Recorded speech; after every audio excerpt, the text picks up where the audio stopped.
Alright, topic is solutions. हम start कर रहे हैं. कोई बात नहीं. सर हम लोग को गवर्नमेंट में करना है. Alright, chapter is दोबारा. तो सर अब ये वाले में बनाएंगे. नहीं. अभी दिन में. अच्छा, solutions हम chapter कर रहे हैं, ठीक है? What is solution? Solution is a homogeneous mixture. Solution क्या होता है? Homogeneous का मतलब क्या होता है? That has uniform composition throughout. जिसकी composition क्या हो? Uniform. ठीक है? But it's not solution. Solution food. Very good, I know. Yes, solutions में सबसे पहले हम जान रहे हैं कि होमोजेनियस सॉल्यूशन होता है, होमोजेनियस मिक्सचर. होमोजेनियस माने यूनिफॉर्म कंपोजिशन, राइट? अच्छा, अगर मैं एक सॉल्यूशन बनाऊं जिसमें चीनी और पानी डाला जाए, तो उसके अंदर क्या सॉल्यूट और क्या सॉल्वेंट? चीनी सॉल्यूट और पानी सॉल्वेंट. डिपेंड करता है कि चीनी है कितना पानी है. Solute plus solvent makes solution. Usually पानी ज्यादा जो लार्जर अमाउंट में हो वो सॉल्वेंट होता है. ठीक है? यूजुअली का मतलब कभी-कभी ऐसा नहीं होगा. तो usually solvent is in larger amount और ज्यादा जो हो वो हमारा सॉल्वेंट, और जो कम हो वो सॉल्यूट लेसर अमाउंट में. ठीक है? यूजुअली. बट अगर सपोज मैं बोलूं 68% solution of nitric acid HNO, तो इसमें एक्वस HNO3. अब इसके अंदर 100 ग्राम का अगर मिक्सचर हुआ, क्योंकि परसेंट का मतलब क्या होता है? Out of 100. परसेंट को अगर हम वर्ड को डिवाइड करें तो cent means French word for 100 और पर means out of. Percent cent जो होता है 100 का वर्ड है ना, फ्रेंच के में आता है ना. सेंट होने थे क्या 100 का ऐसा सर वो वैसे है ड्यूरेट के समझ रहे हैं. कौन सा वाला? ड्यूरेट वाला सेल समझ वो वाला सेंट नहीं, वो वाला सेंट. पैसे वाला सेंट भी तुम समझ सकते हो. वो वाला नहीं. सेंट मींस पर मींस आउट ऑफ 100. इसी तरीके से अगर मैं बोलूं ppm होगा पार्ट्स पर मिलियन. तो परसेंट होता है आउट ऑफ 100, आउट ऑफ 100. और पर पार्ट्स पर million out of 1 million. 1 million होगा 10.6. ठीक है? तो हाँ रोशनी. ठीक है. तो अगर हम यहाँ पे बात करें 68% का मतलब है 100 ग्राम सॉल्यूशन हो. कितना ग्राम?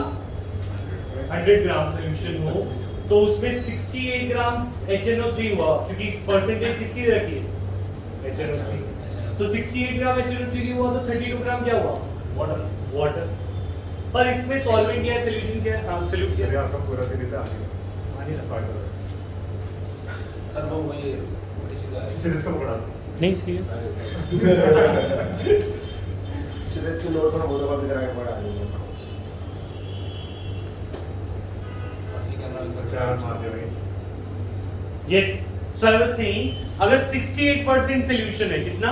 68. तो इसमें 68 ग्राम HNO3 और 32 ग्राम वाटर है, तो इसमें कौन सॉल्यूट कौन solvent? HNO3 solvent, water solute. नहीं, वाटर अभी भी सॉल्वेंट है. वाटर अभी भी सॉल्वेंट रहेगा, क्योंकि मैंने यूजुअली का मतलब क्या होता है?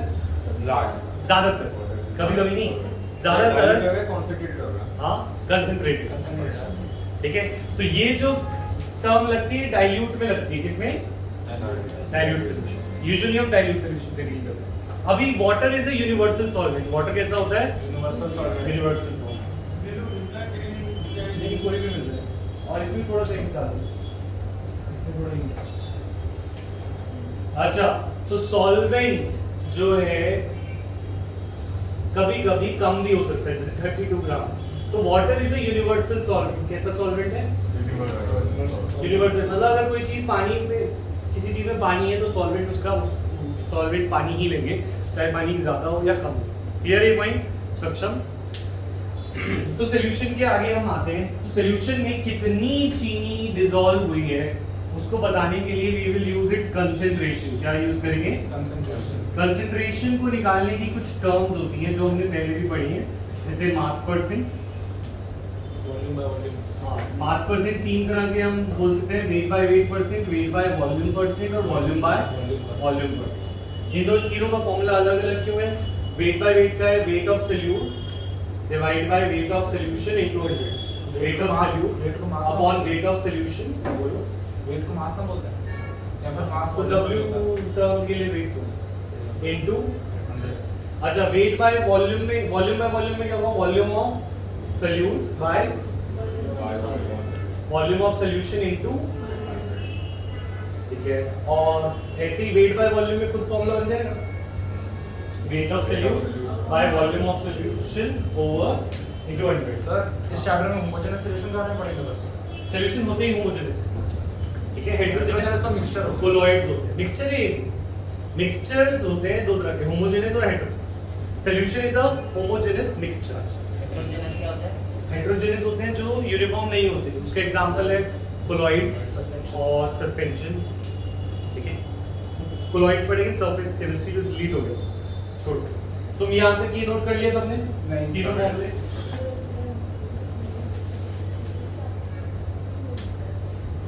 और वेट बाय वॉल्यूम का क्या होगा weight of solute by volume of solution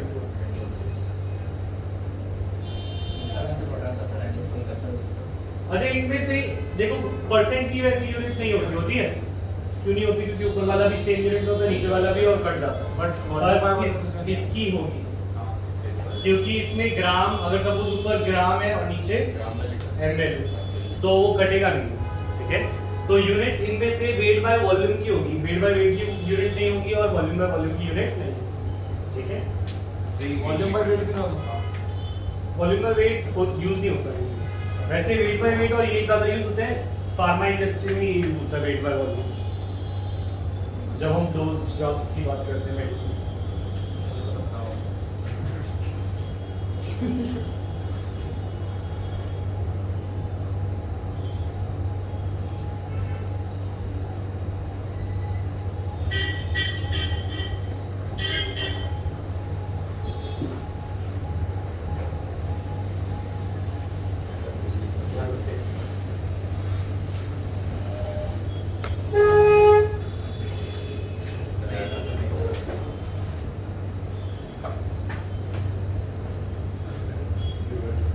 note किया यस यस यस तो ये कंसंट्रेशन टर्म में से पहली कंसंट्रेशन टर्म हमने पढ़ी है मास परसेंट ठीक है हम पढ़ रहे सॉल्यूशन सॉल्यूशन होता है एक मिक्सचर जिसमें सॉल्यूट और सॉल्वेंट मिलकर सॉल्यूशन बनाते हैं सॉल्यूट यूजुअली कम होता है सॉल्वेंट यूजुअली ज्यादा होता है उनको बताने के लिए हमने कुछ कि कितना डाइल्यूट है कितना कंसंट्रेटेड है तो हमने कुछ टर्म्स बनाई है जिसको हम बोलते हैं कंसंट्रेशन टर्म फॉर एग्जांपल मैं बोलूं 40% सॉल्यूशन है तुम्हारा नहीं वो डाइल्यूट मान लो अगर 50 से ऊपर हो गया तो कंसंट्रेटेड हो जाएगा ठीक है 70% सॉल्यूशन है कंसंट्रेटेड हो गया 80% 40 भी मीडियम हो गया है ना माइल्ड हो गया तो उस हिसाब से कंसंट्रेशन टर्म्स हमें हेल्प करती है बताने में कि कितना सॉल्यूट एक गिवन अमाउंट ऑफ सॉल्वेंट में है अच्छा पहली कंसंट्रेशन टर्म थी मास परसेंट या वॉल्यूम बाय वॉल्यूम इसको मास परसेंट इसे बोलते हैं W/W ऐसे इसको बोल सकते हैं वेट बाय वॉल्यूम परसेंट इसे बोल सकते हैं वॉल्यूम बाय वॉल्यूम परसेंट मतलब point is this mass percent जो है वो यही है ये दोनों का नाम अलग होगा इसे बोलेंगे वेट बाय वॉल्यूम परसेंट इसे बोलेंगे volume by volume percent clear है भाई अच्छा ये बहुत इजी क्वेश्चन होंगे इसका मैं करा नहीं रहा हूँ ठीक है सिंपल है अभी आएंगे तो मैं कराऊंगा जैसे सेकंड कंसंट्रेशन टर्म है हमारी मोलैरिटी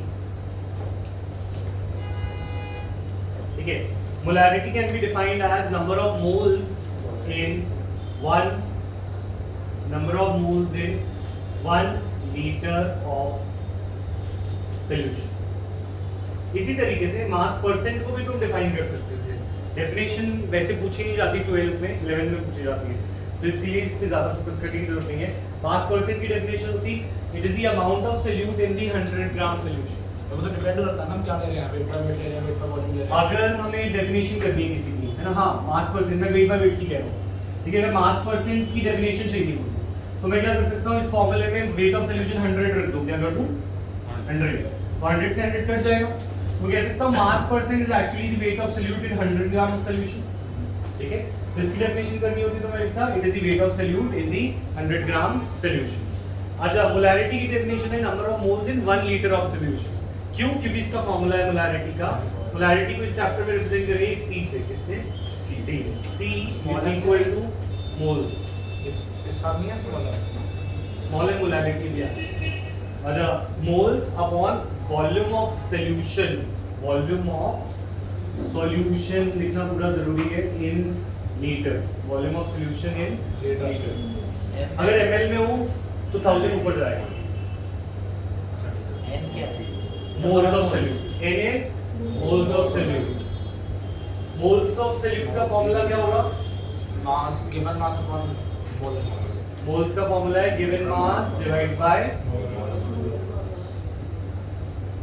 मोलर मास। 20 तक याद करने को बोले थे, हो गए? तो 10 का लाभ तो 10 में चला रहा। सर तो आगे में आ गया। 8 में भेजो। अच्छा सर इसी याद करने हैं एलिमेंट्स। एलिमेंट्स याद करने थे। चैप्टर के बोल रहा है इसी चैप्टर के। अच्छा, मोल्स कैसे निकालते हैं तुम्हें याद दिलाऊं या आता है? आता है सबको आता है? सर होता ना हमारे लीला बेगम बड़ी तरह से हाँ? इतनी सुंदर महंगी राजस्थान साड़ी पहन कर ससुराल चली गई भाई। अच्छा, सर ऐसी याद रखना।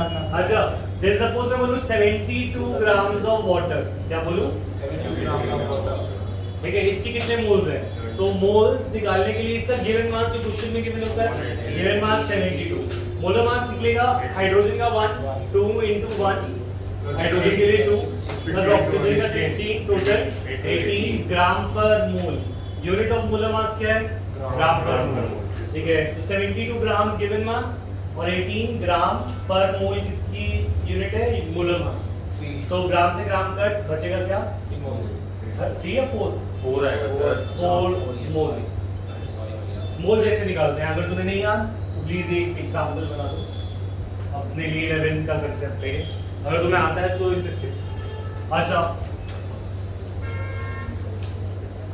नेक्स्ट तो मोलैरिटी में क्वेश्चन करते हैं, ठीक है? और मास परसेंट भी करते हैं। सर पहले सारी कंसंट्रेटेड टर्म थी ना, नहीं कर ले या फिर साथ-साथ कर ले। साथ, ठीक है? अच्छा, question number 1, calculate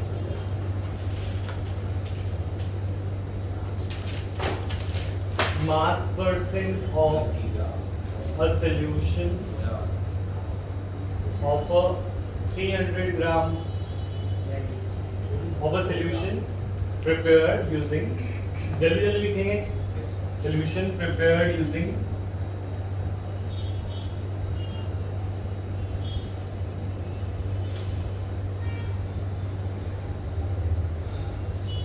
uh, 72 grams of 72 grams of urea NH2CO NH2, ये होता है यूरिया। साथ साथ याद भी करेंगे कुछ मॉलिक्यूलर फॉर्मूला है यूरिया इन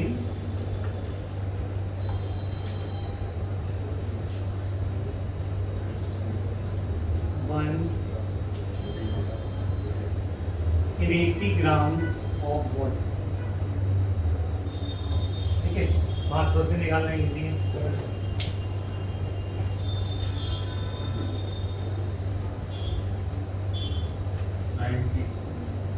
अरे भाई अबे सॉरी गिवन मास है वो सर। वेट मोल्स क्यों निकाले? मास परसेंट सही चल रही है, सही है 90 है। मास परसेंट में मोल्स को नहीं डालना, ठीक है? मास परसेंट में सॉल्यूट डालना है। सॉल्यूट क्या है? 72 और सॉल्वेंट क्या है? 80 ग्राम। सॉल्यूशन टोटल कितना हुआ? Solute plus solvent that is 72 plus कितना आया? 72 प्लस 80 कितना आया? किया था नहीं किया? भाई सॉल्यूशन आनी चाहिए मास ऑफ सॉल्यूशन। ये देखना। अच्छा, तो सॉल्यूट मास परसेंट निकालने के लिए we will have given mass of solute that is 72 divide by total mass of solution 152 into 100%।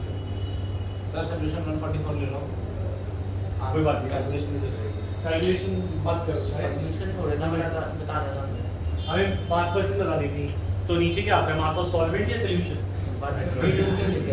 Solution नीचे फॉर्मूले में क्या आता है मास पर सेकंड ये नहीं करेंगे 72 अपॉन 80 नहीं करेंगे क्यों सॉल्यूशन वो फॉर्मूला देख के बताओ मुझे मास पर परसेंटेज क्या फॉर्मूला होता है Weight of the solid upon weight Weight of of solution solid. into 100. Weight of solute upon weight of solution note कर लिए सबने Yes, sir. बढ़िया नहीं कैलकुलेट कर रहा हूं सर मैं एक बारी 47.3 कर लिया? कर लिया, कर लिया। Cheating कर रहा है। कौन चला रहा है? क्वेश्चन नंबर 2 अरे दे दो हाँ calculate moles of H2SO4 required to make अच्छा मोलैरिटी की यूनिट तो लिख लें इसकी यूनिट है मोल पर लीटर और मोलर और capital M Capital M. Yes moles of H2SO4 required to make 200 ml of its 0.3 molar solution. Extra सब हो रहा है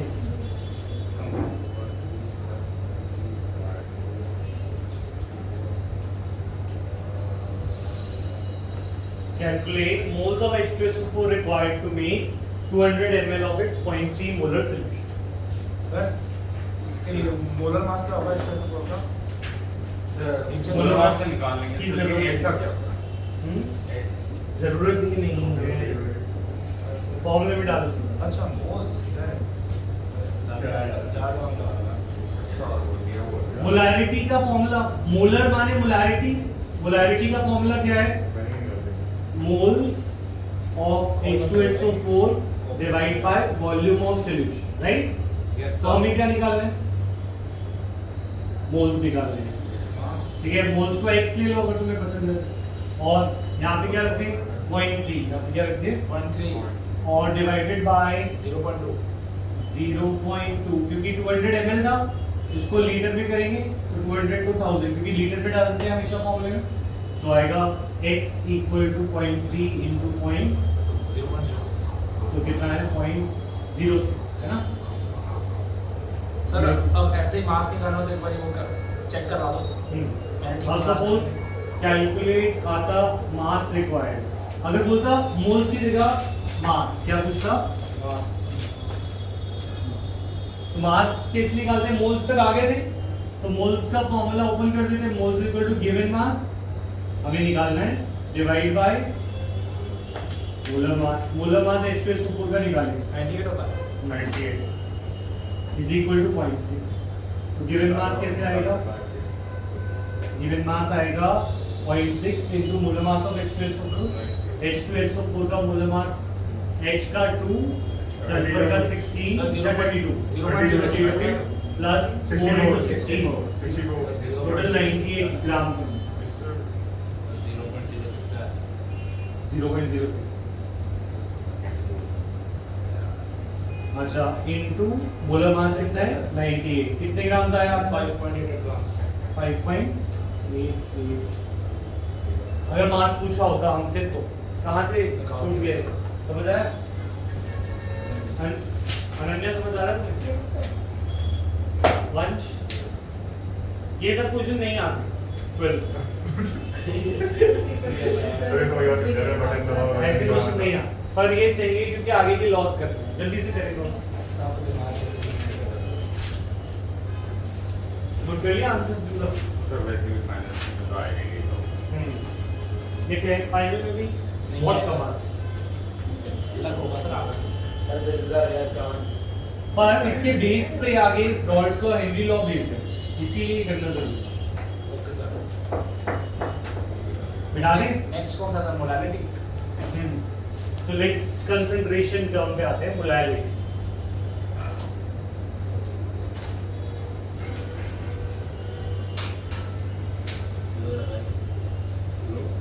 कंसंट्रेशन नंबर 3 हाँ विदित क्या बोलते हैं इसे मोलैरिटी एक जना मोलालिटी मोलालिटी का फॉर्मूला है मोल्स ऑफ सॉल्यूट, बोलो बेटे, Moles of solute divide by mass of solvent divided by mass of solvent in KG.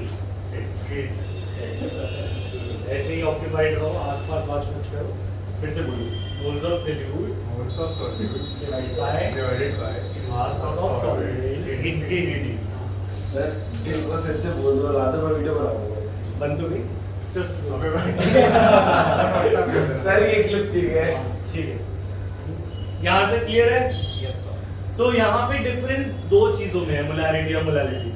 एक वहां पे वॉल्यूम था, यहाँ पे मास था, वहां पे सॉल्यूशन था, यहाँ पे सॉल्वेंट है। ये बारीकियां ध्यान नहीं है, ठीक है?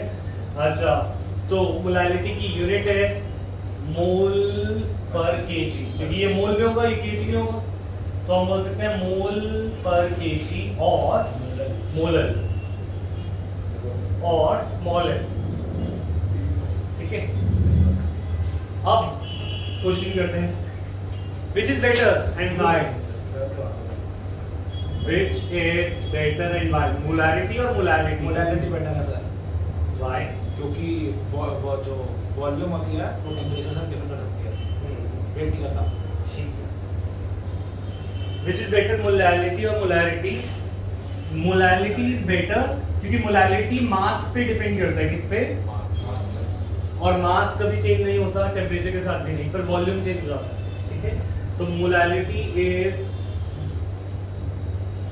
Better as it involves mass of solvent, mass which is independent of temperature, which is independent of temperature.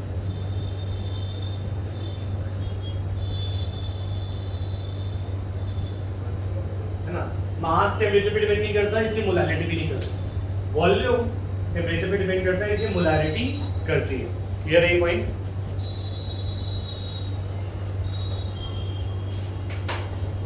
थोड़ी सी देर ये बोरिंग पार्ट करना पड़ेगा, फिर इंटरेस्टिंग शुरू हो। सर यही इंटरेस्टिंग है। इंटरेस्टिंग। अच्छा, ठीक है, तो next concentration term is mole fraction. क्या है? मोल फ्रैक्शन को बड़ा सा x बनाते हैं और उसे बोलते हैं काय, इसे बोलते हैं काय। हाँ, तो काय A is equal to moles of A upon moles of A plus moles of B. Sir आपने देखा है क्या? मतलब तुम अरे पहले सर सारा एकदम बढ़िया। अच्छा, chi A is equal to moles of A X ही लिखना है। upon moles of X लिखना है, बोलना क्या है? सर का पहला। ये। तो moles of A upon moles of A plus moles of B। तो अगर मैं ये फ्रैक्शन है, फ्रैक्शन तो हम मैथ्स में भी जानते हैं। जैसे अगर मैं बोलूं number of what is the fraction of girls here, तो हम बोलेंगे मोल फ्रैक्शन ऑफ गर्ल्स। यहाँ पे जैसे हमारे पास 3 गर्ल्स हैं और टोटल कितने बच्चे हैं? 83। बच्चे कितने टोटल? अच्छा। ये रेशियो नहीं है। वो ऐसा रेट किया। हाँ, तो जैसे सपोज 12 बच्चे 11 बच्चे, ये भी है। ठीक। ठीक है, 10, तो तीन गर्ल्स ओवर 10 इन दी सॉल्यूशन। तो यहाँ पे क्या हुआ, हमने बोला moles of girls plus moles of girls plus moles of boys, है ना? तो मतलब क्या है, फ्रैक्शन का मतलब ये होता है कि आउट ऑफ टोटल कितना है पार्ट। और फ्रैक्शन जैसे मैथ्स में कितना होता है, 1 मैक्सिमम, जैसे परसेंट 100 होता है मैक्सिमम, फ्रैक्शन मैक्सिमम कितना होता है 1। तो किसी की मोल फ्रैक्शन या तो 0 से ज्यादा और 1 से कम, ठीक है, 0 से ज्यादा और 1 से कम। ठीक है, मोल फ्रैक्शन। अच्छा, अगर मैं बोलूं मोल फ्रैक्शन ऑफ बॉयज बताओ, तो तुम क्या बोलोगे? Mole fraction of boys is equal to moles of boys by moles of boys plus moles of girls, है ना? फ्रैक्शन ये होगा number of girls upon number of boys, total number of students की सॉल्यूशन। अच्छा, अब इस case में अगर मैं बोलूं इन दोनों को ऐड कर दो, मोल fraction of A plus mole fraction of B, यानी G और B, तो अगर मैं इन दोनों को ऐड करूंगा तो डिनोमिनेटर ऑलरेडी सेम है, न्यूमरेटर भी सेम हो जाएगा, तो टोटल मिला के कितना आ जाएगा? 1। ना? तो अगर दो ही चीजें हैं सॉल्यूशन में, तो जैसे फॉर एग्जांपल ये सिंपल सी बात यही है कि अगर मैं बोलूं कितने परसेंट बॉयज है कितने परसेंट गर्ल्स है और परसेंटेज गर्ल्स एंड बॉयज मिला तो 100 आएगा। तो परसेंटेज इसी तरीके से अगर दो ही चीजें सॉल्यूशन में तो दोनों का मोल फ्रैक्शन मिला के क्या आएगा 1। हाँ 100 की जगह 1। क्लियर है भाई? नोट कर लिया सबने? Yes, sir. अगर एक का मोल फ्रैक्शन निकाल लिया तो दूसरा 1 में से माइनस करके निकालेंगे। ठीक है? तो अब ये सब क्वेश्चन तो चलो हो जाते हैं, मोल्स पता चल गए दोनों के, तो हमने फॉर्मूले में डाल दिया, मोल फ्रैक्शन हो गया। जो क्वेश्चन नहीं होते अब उस पे आते हैं। सर एक नोट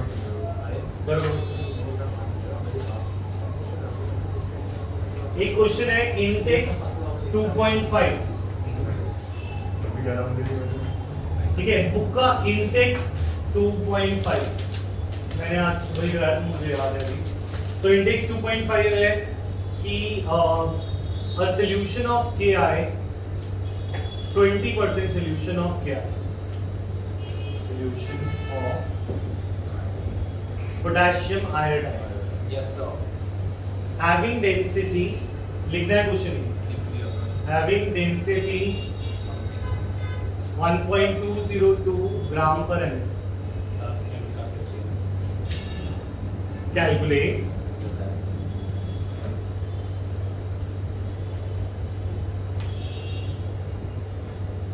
mass percent,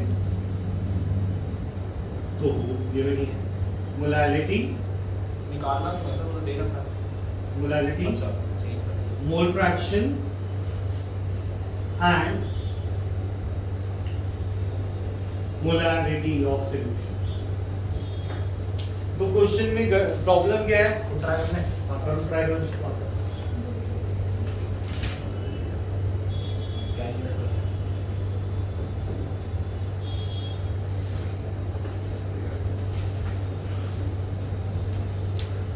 क्या है?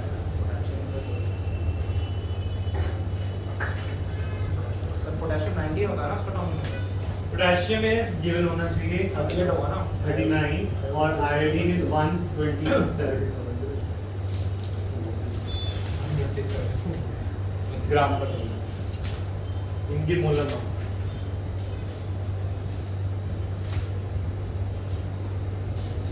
मोलर मास क्वेश्चन में गिवन होगा 20 तक के बाद।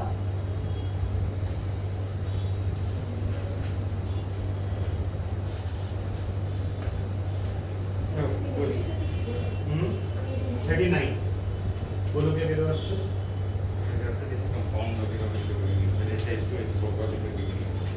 नहीं कंपाउंड भी नहीं गिवन। हाँ ये कभी गिवन हो सकता है, जरूरी नहीं। अच्छा देखो प्रॉब्लम क्या है इस क्वेश्चन में, हमारे पास सॉल्यूट और सॉल्वेंट नहीं है, कितना ले क्या ले, है ना, तो हमें परसेंटेज है हमारे पास क्या है। ठीक है, अगर सपोज घर पे शिकंजी बनाई हमने और शिकंजी एक सॉल्यूशन है, हाँ है ना, और तुमने उसको अपने भाई के साथ बहन के साथ बांट लिया, ठीक है 50, तो उसका मिठास और टेस्ट आधा आधा हो गया या बराबर रहा हो? बराबर जितना शिकंजी का पहले टेस्ट था उतना ही बाद में, बस उसकी वॉल्यूम चेंज हुई है, राइट। तो अगर मैं बोलूँ मैं उसका 10 ml ले लूँ, 100 ml ले लूँ, 50 ml ले लूँ, तो क्या उसका टेस्ट चेंज हो जाता है? तो क्या कंसंट्रेशन ऑफ शुगर या कंसंट्रेशन ऑफ सॉल्यूशन चेंज हो जाएगा या नहीं? तो अगर मैं किसी का भी सॉल्यूशन का टोटल मास या वॉल्यूम कुछ भी लेट कर लूँ, तो चाहे वो 100 ग्राम लूँ, 50 ग्राम लूँ या उसका 1 ग्राम लूँ सॉल्यूशन, उन सब की कंसंट्रेशन सेम होगी क्योंकि it is a homogeneous mixture. कैसा है? होमोजेनियस माने यूनिफॉर्म है, तो हर जगह बटा हुआ है बराबर, तो हर जगह कंसंट्रेशन बराबर है, चाहे मैं 1 ग्राम ले लूँ, 50 ग्राम ले लूँ, 100 ग्राम ले लूँ। ये वाली बात क्लियर हुई? तो इसी क्वेश्चन को करने के लिए मैं अज्यूम कर लेता हूँ लेट मास ऑफ सॉल्यूशन भी 100 ग्राम, मैं कुछ भी लेट कर सकता हूँ, ये आपसे सेम आ है, मास ऑफ सॉल्यूशन भी 100 ग्राम। मैंने मास ऑफ सॉल्यूशन की 100 ग्राम लेट किया, इसका भी अच्छा सा ट्रिक है। तुम्हारे पास मास परसेंट गिवन है, क्या गिवन है? और मास परसेंट का फॉर्मूला क्या है? मास of solute divide by mass of solution into 100। तो जो चीज डिनोमिनेटर में होती है, किसमें? डिनोमिनेटर में, उसको हम लेट कर सकते हैं, तो उससे काम आसान है। मैं इसको लेट कर सकता हूं डिनोमिनेटर वाले में, ठीक है, समझ आया? और इसको क्या लेट करूं कि काम आसान हो जाए? 100, क्योंकि 100 से क्या कट जाएगा? 100, और मास percent mass of solute equal हो जाएगा। समझ में आई बात? तो अगर मास ऑफ सॉल्यूशन 100 ग्राम है तो इस पे KI कितना ग्राम है? 166.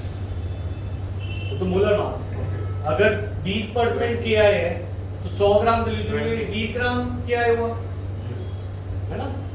क्योंकि 100 ग्राम यहाँ पे रख दो 100 और मास ऑफ सोल्यूट निकालना है, मास परसेंट 20 है तो 20 is equal to mass of solution हमने लेट किया 100 और KI का मास निकाला इनटू 100, क्या आया मास ऑफ KI 20। मतलब क्या है परसेंट का मतलब तो यही होता है ना, आउट ऑफ 100%। का मतलब क्या होता है, जाग जाओ, परसेंट का मतलब क्या होता है, आउट बोलो, आउट ऑफ 100। तो अगर 20% KI है तो 100 में से कितना ग्राम, 100 ग्राम में से कितना ग्राम KI है 20 ग्राम। ये बात क्लियर है सबको? ठीक है। अगर मास ऑफ ये एक्वस सॉल्यूशन है, कैसा है एक्वस, तो दूसरी चीज क्या है, एक्वस माने पानी, दूसरी चीज क्या है पानी। तो अगर मास ऑफ KI 20 ग्राम है तो सोल्यूट कितना हो गया 20 ग्राम और सॉल्वेंट क्या हुआ फिर water, mass of solvent, solvent यहाँ पे क्या है वाटर, और अगर 20 ग्राम ये है तो 80 ग्राम पानी होगा। ये 100 ग्राम पूरा 100% पूरा होना चाहिए। यहाँ तक बात समझ में आ रही है? ठीक है। और मेरे पास मास ऑफ KI है तो मैं मोल्स ऑफ KI निकालूं। मोल्स ऑफ KI कैसे निकलेंगे, गिवन मास 20 और मोलर मास K और I का ऐड करके कितना है 166। ठीक है, कितना है 0.1 मोल। देखिए यहाँ पे बात समझ में आई। अच्छा मोल्स ऑफ वाटर भी निकाल लेता हूँ क्योंकि मोल फ्रैक्शन पूछिए तो अभी निकाल लेते हैं। गिवन मास कितना है 80 और divide by molar mass of water कितना है 18 होता है वाटर का, तो कितना है 4.4 है ना। दोनों के वाटर के दोनों के मोल्स निकाल गए, मोल फ्रैक्शन निकाल लो। अच्छा मोल fraction of KI will be equal to moles of बोलो KI divide by moles of KI plus moles of H2O, है ना? क्या हो गया है? अच्छा गिवन मास मोल हो गया 0.12 और नीचे आ गया 0.12 प्लस 4. मोल फ्रैक्शन आ जाएगी।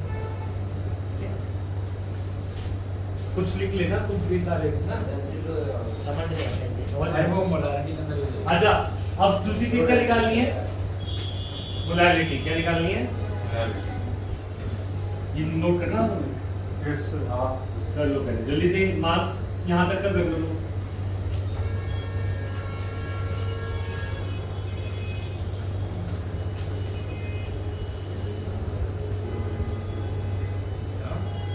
यहाँ पे मैंने ये बात बताई थी जो डिनोमिनेटर होता है उसको लेट कर सकते हैं।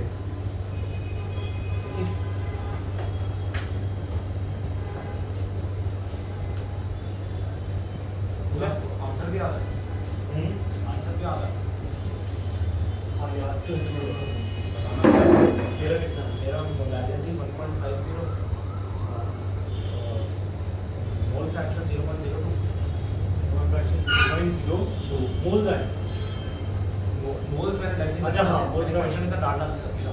हाँ 0.02 मोल है। तो मोलारिटी 1.44।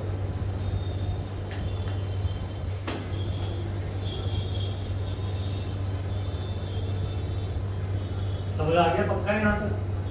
कहीं पे भी डाउट है तो अभी पूछ लेंगे।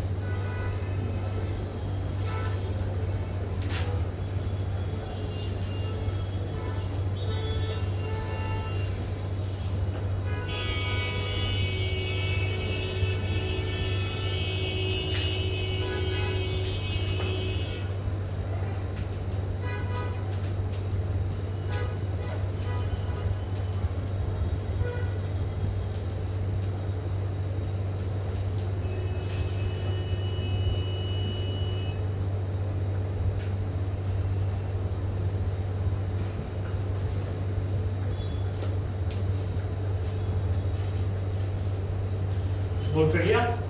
No.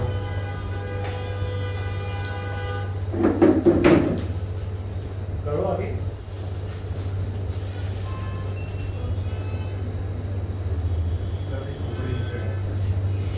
अच्छा नेक्स्ट क्या, अब कैसे निकालेंगे मुझे आर्यन बताओ molarity. Mass of solute moles of solute, moles of solute by mass of solvent mass of solvent in case, है ना? ठीक है। वंश मुझे बताओ मोल्स ऑफ सोल्यूट कितने आए थे हमारे पास? सोल्यूट क्या था, क्या है या वाटर? क्या है, कितने थे उसके moles? 0.1. Akshay 166 mass of solvent कितना है? 4.4 मास ऑफ सॉल्वेंट, मास 80 ग्राम 80 ग्राम. ग्राम को केजी में करना है तो डिवाइड बाय, ठीक है. तो इसको सॉल्व करेंगे तो आ जाएगा 12.20 बाय 80, 1.5 किलो है.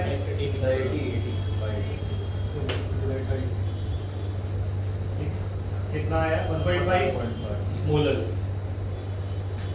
मोलैरिटी समझ आई? देखो अभी तक हमने सिर्फ मास परसेंट का यूज किया है क्योंकि इसमें सिर्फ मास ही मास होता है और इसमें भी सिर्फ मास ही मास होता है. इसमें मोल फ्रैक्शन में सिर्फ मास का यूज होता है और मोलैरिटी में भी सिर्फ मास का यूज होता है. तो हमें डेंसिटी की जरूरत ही नहीं पड़ी. किसकी जरूरत नहीं पड़ी? डेंसिटी की. डेंसिटी की जरूरत तब आएगी जब हमें मास से किसमें जाना हो? वॉल्यूम पे. ठीक है. और मोलैरिटी में ही वॉल्यूम आता है, बाकी सब में क्या आता है? मास. ठीक है, समझ में आई बात? तो मोलैरिटी में हम डेंसिटी का इस्तेमाल करेंगे, अदरवाइज हम मास परसेंट से भी सॉल्व कर सकते हैं. अब करते हैं मोलैरिटी. नोट कर लो जिसको करना है.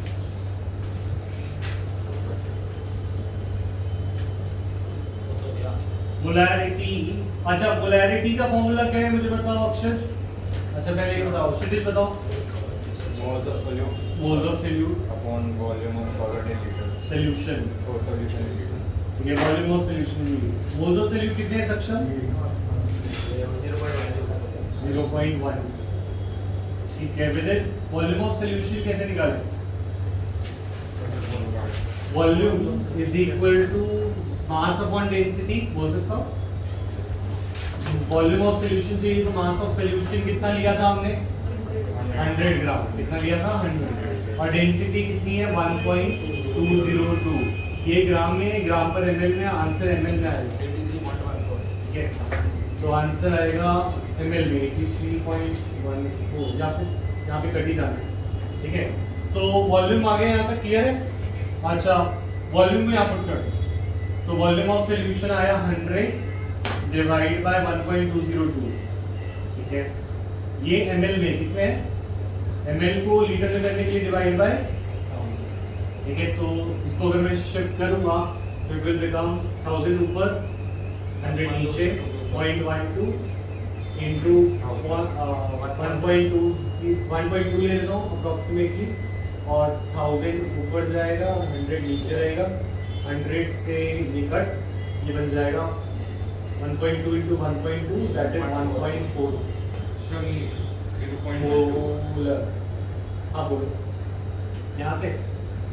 हाँ सर 0.12 है ना आपको मिलते सर अगर हम मोलैरिटी मिलीलीटर ये 10 बच गया था ना, इसको मैंने इससे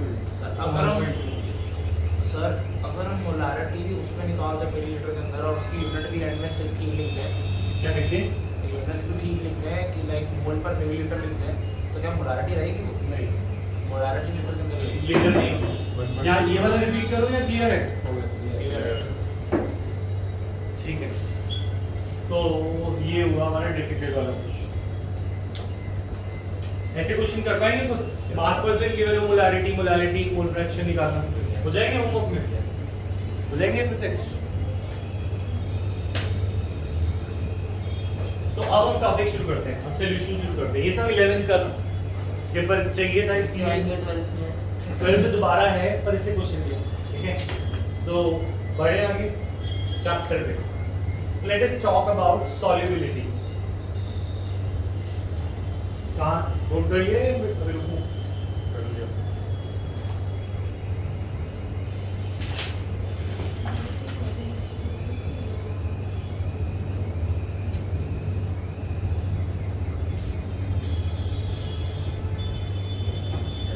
Let us talk about solubility.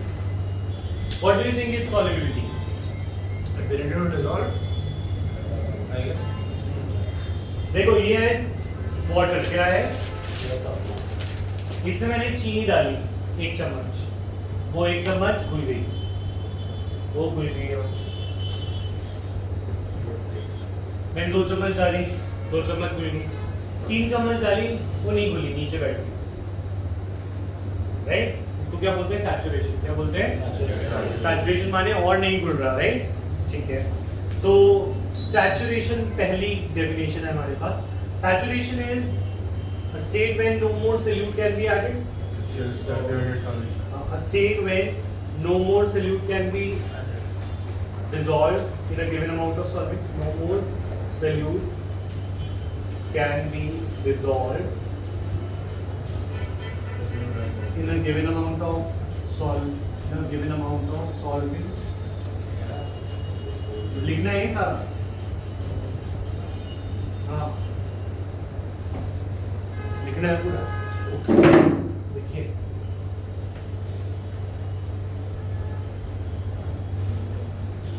saturation, a state when no more solute can be added। ये बात समझ में आई? ये एक इक्विलिब्रियम स्टेट है, यहाँ पे दिमाग बंद हो जाता है। इक्विलिब्रियम का नाम होता है, क्या होता है ये? What is equilibrium? Rate of forward reaction is equal to rate of backward। ठीक, तो बताओ यहाँ पे सेक्शन कौन सी फॉरवर्ड है, कौन सी बैकवर्ड? या ये मैं बोल रहा हूँ saturation is an equilibrium state.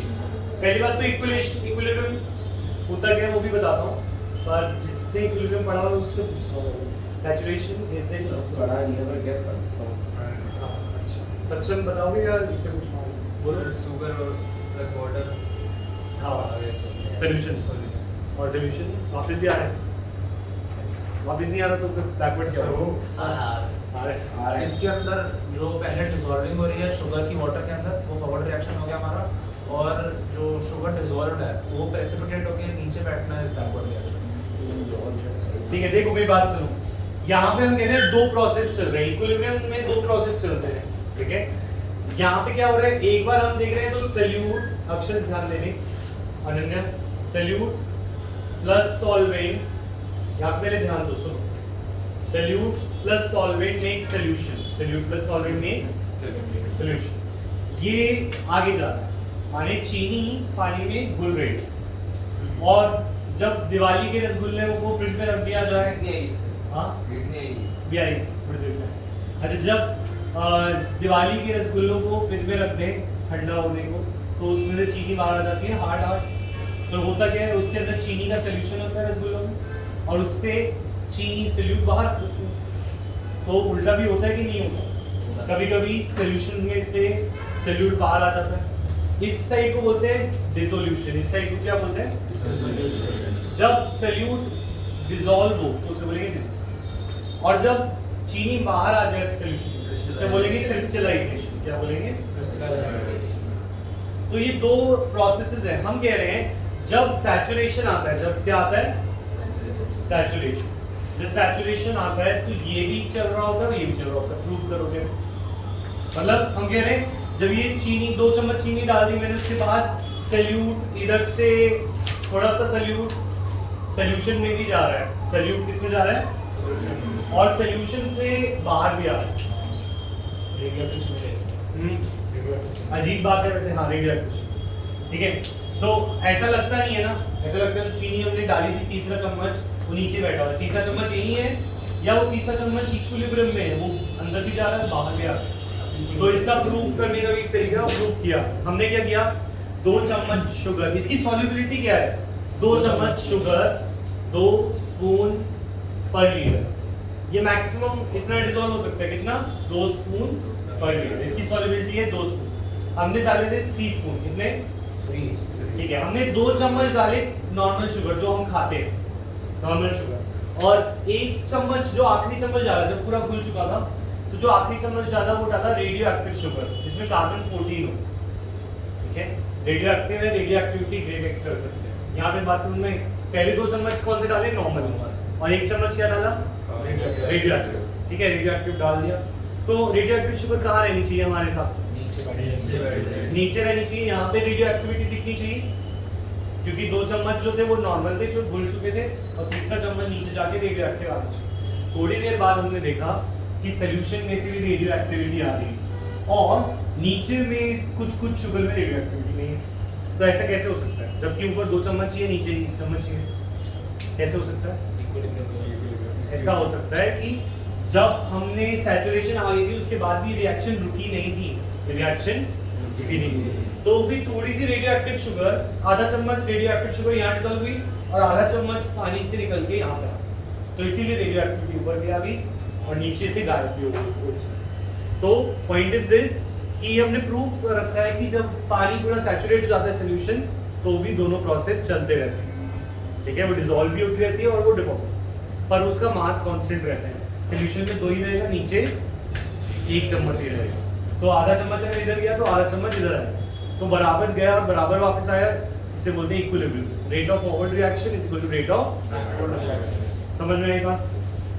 तो यहाँ पे कौन सी 2 प्रोसेसेस का रेट इक्वल हो रहा है? डिसोल्यूशन एंड,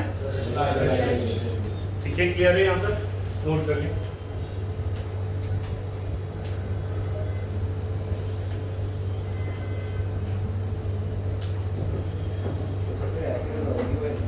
जिस शेप में हमने पीछे जो मसाला उसी शेप में बन के निकलती है ऐसे, हाँ, उस शेप में, क्योंकि वो सॉलिड स्टेट की वजह से कुछ चीजों का क्रिस्टल हेक्सागोनल होता है, किसी का मोनोक्लिनिक, शुगर का जो क्रिस्टल है वो उसी शेप में वो है, ऐसी बन के रहती है। FCC BCC पढ़ा था ना सॉलिड स्टेट। तो उसका करेगा जवाब नहीं, वो शेप बोल रहा है, शेप। चीनी की शेप। जैसे मिश्री है, मिश्री की शेप कोई देगा, गोल मिश्री हो, मिश्री होती है ना जो चीनी मोटी स्क्वायर होती है ना, तो कोई गोल निकली नहीं निकली ना, तो वो एक उसका क्रिस्टल शेप है। अच्छा, तो अब हम बात करते हैं ले चाटे पड़े दूध। Yes sir. नहीं, ले चाटे पड़े, ये तो आज ये आता है, ये आता है। ये तो आज ये आता है। कहाँ से आता है? सर ये याद फुल के चल रहा है। यस सर, ये आता है। आज दवाई दी। अच्छा, ये क्या है ले चाटे पड़े प्रिंसिपल? मतलब क्या है, अगर मैं तुम्हें चाटे मारूं तो तुम क्रीम लगा के घर जाओगे या वो लड्डू वाला मेकअप करके जाओगे कि पता ना चले कि मेरे को चाटा पड़ा है ना, ऐसा होगा ना? या अगर तुम्हारा गाल लाल हो जाए चाटे से तो तुम क्या करोगे? उसको रिवर्स करने की कोशिश करोगे, तुम चाहोगे कि वो ना पड़ा होता, है ना? इसी तरीके से अगर हम इक्विलिब्रियम को चाटा मारेंगे तो इक्विलिब्रियम भी कोशिश करेगा कि वो वापस सब कुछ सही कर ले अपनी जिंदगी में, ठीक है? अब इक्विलिब्रियम था ये, ठीक है? अब मैंने क्या किया, मैं देखना चाहता हूँ इस इक्विलिब्रियम को कैसे हम डिस्टर्ब कर सकते हैं। हम डिस्टर्ब कर सकते हैं या तो मैं इसमें सैल्यूट निकाल लूँ, सैल्यूट निकाल लूँ तो वो पीछे आ जाएगा, अगर मैं सॉल्यूशन बढ़ा दूँ तो भी वो पीछे चला जाएगा। ये चीज़ भी समझा सकता हूँ, समझा तो टेम्परेचर। तो हम पहले पढ़ रहे हैं इफेक्ट ऑफ टेम्परेचर। ये जो सोल्यूशन पढ़ रहे हैं हम, सोल्यूशन है सॉलिड इन लिक्विड, तो जहाँ पे सॉल्युबिलिटी लिखा था ना वहाँ पे सॉलिड इन लिक्विड, और सॉल्युबिलिटी की डेफिनेशन भी नहीं करी अभी हमने, तो सॉल्युबिलिटी की डेफिनेशन पहले लिखी। सॉल्युबिलिटी को मैं बोल सकता हूँ it is what, it is the maximum amount of solute that can be dissolved, maximum amount of solute that can be dissolved in a specified amount of solid that can be dissolved। बात नहीं, फिर इस बोलो, इसे इस line को बोलो, maximum amount of solute that can be Maximum amount of solute that can be dissolved in a given amount of solvent। in a given amount of solvent। नहीं, दोबारा बोलो। Maximum amount of solute। नहीं नहीं, मजा नहीं आया। अरे flow में बोलो। maximum amount of solute that can be dissolved in a given amount of solvent। Solvent, हाँ। बस sir I need a clip of that. Topic पे ध्यान है। I need a clip of that. हाँ, मैं चाबी दे दे। जल्दी से लिखिए। सर यूट्यूब अपलोड करो ना। स्कूटी लिख की लिया? चाबी चुरा ली। अब एक और डेफिनेशन बोल दो इसकी, सिंपल सी। It is the concentration at saturation. It is concentration at saturation. Sir हाँ, ये यूट्यूब अपलोड करोगे ना ये वीडियो? हाँ। अरे ऐसा मत करो। सर अच्छा। हाँ है सर। अच्छा, it is the concentration at saturation, बोलो नहीं। चलो, एडिट करो, मैं करता हूँ, एडिट करो, ठीक करता हूँ। एडिट करो। ठीक करता हूँ, जो मेरे साथ सर, करो। सर, निशान, ये डेफिनेशन बोलना पूरी। Maximum amount of solvent. नहीं, मजा नहीं आ रहा। maximum amount of solvent, नहीं, maximum amount of solute, भाई पता नहीं यार फील में maximum amount of solute maximum amount of solute that can be dissolved in a given amount of solvent. अरे क्या दोगे सर? आगे तू बोलियो go on Maximum amount of solute that can be dissolved in given amount of solvent. Very अब तू इनकी भी क्लिपिंग कर आगे इसमें सर नहीं है क्या?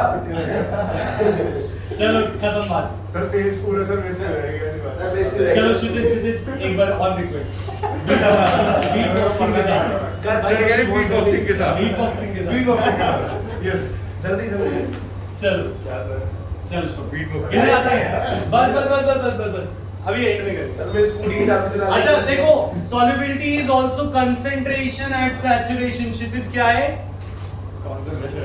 थोड़ा सा प्यार से concentration at आवाज नहीं आई चलो प्रत्यक्ष concentration at saturation तो मतलब ये जब वो सॉल्यूशन पूरा सैचुरेट हो गया था तो उसकी कंसंट्रेशन कितनी थी 2 चम्मच और डालेंगे 3 चम्मच 4 चम्मच तो भी इसकी कंसंट्रेशन 2 चम्मच ही रहेगी तो व्हाट इज दी सॉल्युबिलिटी 2 चम्मच क्योंकि कितनी घुली हुई है सैचुरेशन पे 2 चम्मच तो कितना कंसंट्रेशन सॉल्यूशन का है at saturation that is solubility ये बात क्लियर है अच्छा अब हम इस पे आते हैं लीच एट टीएस मुझे बताओ सॉल्युबिलिटी कब बढ़ेगी जब हम इसको फॉरवर्ड लेके जाएं डिसोल्यूशन की तरफ या पीछे लेके आए क्रिस्टलाइजेशन की तरफ ये बताएं मुझे सीधा लेके जाएं या पीछे सॉल्युबिलिटी कब बढ़ेगी फॉरवर्ड में कि कोई चीज चीनी की सॉल्युबिलिटी बढ़ रही है तो चीनी ज्यादा डिसॉल्व होगी तो होगी ना सॉल्युबिलिटी बढ़ेगी और अगर मैं बोलूं ये पीछे आ रहा है जैसे वो रसगुल्ले जिसके अंदर से चीनी बाहर आ गई तो उसमें सॉल्युबिलिटी बढ़ी या कम हुई तो ठंडा करने पे फ्रिज में रखने से सॉल्युबिलिटी बढ़ती है या कम होती है कम होती है इसके बारे में हम लीच एट टीएस से पढ़ेंगे बट इन नेक्स्ट ठीक है तो यहाँ तक रिवाइज कर लो एक बार और होमवर्क दे दो sir homework back index 2.1 to 2.4 लिखें याद है ना? सर मेरे डेफिनेशन वो क्या है इंडिकेटेड है हमारे 2.4 नहीं पूरा चैप्टर है जो लिखी है वो लिखनी है चाहे बच्चा नोट लिखा हो लिखी है हमने ठीक इंडेक्स 2.1 टू 2.4 बैक एक्सरसाइज अरे बस 2.3 and 2.4 कर भी लेता हूं मैं फिर जान रहा ठीक है हो जाएगा मैं नहीं है शायद मैं नहीं है